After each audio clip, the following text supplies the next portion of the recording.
Shopping போகலான்னு கிளம்பிட்டு இருந்தோம். மளிகை கடை பொருளெல்லாம் இல்லைன்னு சொல்லிட்டு அப்படியே வாங்கிட்டு வந்துடலான்னு கிளம்புனா அவர் ஃபோன் ஒன்று வந்துச்சு.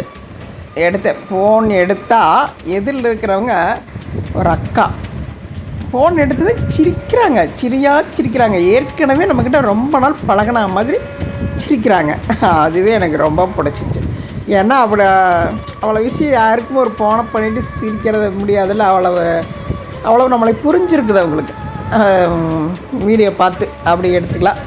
அப்புறம் சொன்னாங்க, இங்கே பக்கத்தில் தான் இருக்கிறோம், 1 கிலோமீட்டர் பக்கத்தில் தான் இருக்கிறோம். உங்கள் வீடியோ நாங்கள் பார்த்துட்ருப்போம், தொடர்ந்து பார்ப்போம்.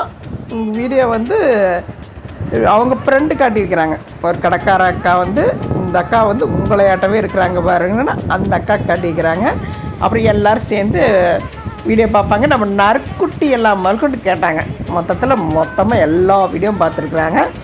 ஒரு மசாலா வேணும், வீட்டுக்கு வர்றேன் அப்படின்னு சொல்லியிருக்காங்க. மசாலா அரைச்சிட்டிங்களா இல்லையான்னு கேட்டாங்க.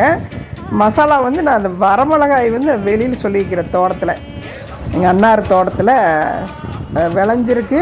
காய வைக்கிறதுக்கு போட்டிருக்காங்க. அது காஞ்சிச்சின்னா மறுபடியும் அரைச்சிட்டு வந்துடலாம். அவ்வளோதான் விஷயம். ஏன்னா எனக்கு அப்படி ஒரு மிளகாய் தோட்டத்துக்காய் இருக்கும்போது எனக்கு வாங்கி அரைக்கிறதுக்கு பிடிக்கல. அதனால் வெயிட் பண்ணிகிட்ருக்கிறேன். வேறு ஒன்றும் இல்லை. கண்டிப்பாக அரைச்சிட்டு நீங்கள் யார் கூப்பிட்டீங்களோ அவங்களுக்கெல்லாம் நான் திருப்பி கூப்பிட்டுருவேன். அப்புறம் அப்படி இல்லைன்னாலும் உங்களுக்கு நான் அரைக்கும்போது ஒரு வீடியோவும் போடுவேன். அதை பார்த்துட்டு மற்றவங்க இல்லாமல் ஆர்டர் பண்ணுங்கள். கண்டிப்பாக திருப்பி நான் எல்லாத்துக்கும் கொரியர் அனுப்பி வச்சிட்றேன். இன்னொன்று என்னென்னு கேட்டாக்கா, யாராச்சும் காசு போட்டுட்டீங்க அப்படின்னு சொன்னாக்கா நீங்கள் கண்டிப்பாக பயப்படவே வேண்டியதில்லை.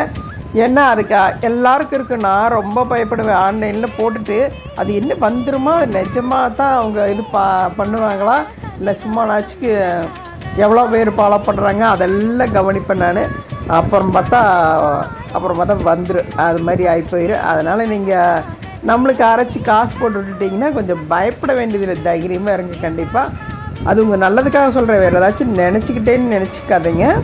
கண்டிப்பாக கஷ்டமாக இருக்குமே உங்களுக்கு அப்படிங்கிறக்காக சொல்கிறேன். மற்றபடி அப்புறம் நீங்கள் வாங்குறவங்க வாங்கிக்கலாம். இல்லைன்னா பக்கமாக இருந்ததுன்னா நான் கொண்டு கொடுத்துருவேன். இல்லைன்னா கம்பெனி இருக்குது புது பஸ் ஸ்டாண்டில்.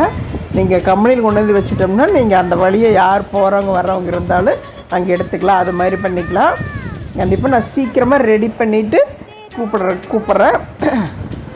மிளகாயும் கொஞ்சம் அதிகமாகவே சொல்லியிருக்கேன். தோட்டத்துக்காய்ங்காட்டி உங்களுக்கு யாருக்காச்சுக்கு நேரடியாக தோட்டத்துக்காய் மிளகாய் வேணும் அப்படின்னு சொன்னாக்க சொல்லுங்கள். அது மிளகாயும் கூட உங்களுக்கு அனுப்பி வச்சிடறோம். கிலோ எவ்வளோ ரேட்டு என்ன ஏதுன்ட்டு நான் அவங்கக்கிட்ட கேட்டுட்டு சொல்கிறேன். அதனால் உங்களுக்கு மிளகாயும் நல்ல மிளகாயும் இருக்குது. அது வாங்கன்னா வாங்கிக்கலாம். இது மாதிரி உங்கள்கிட்ட ஏதாவது மலிவான ஒரு பொருள் ஏதாச்சும் மொத்தமாக தயார் பண்ணுறது இருந்தால் அதையும் சொல்லுங்கள்.